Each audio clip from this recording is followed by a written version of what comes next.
गीता में श्री कृष्ण ने बार बार ये कहा है, अगर अपनी परिस्थिति को ठीक करना है तो मनस्थिति को पहले ठीक करना होगा, एकाग्र करना होगा अपने चिंतन को, अपने फोकस को एक चीज पे लेके आना होगा। और ये कोई आसान काम नहीं है, बहुत लोगों के घोड़े खुल जाते हैं करने में, लेकिन यही तो मुश्किल काम है ना। अगर हर चीज इतनी आसान होती, हर चीज इतनी ईजी होती अचीव करनी, तो फिर कोई भी कर रहा होता।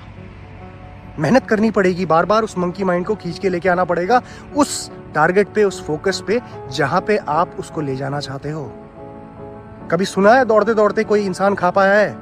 बैठ के ही खाना पड़ेगा, बैठ के ही एब्जॉर्ब होगा फूड, तभी डाइजेस्ट करेगा। So stop doing a lot of things at one time, do only one thing, but do it great.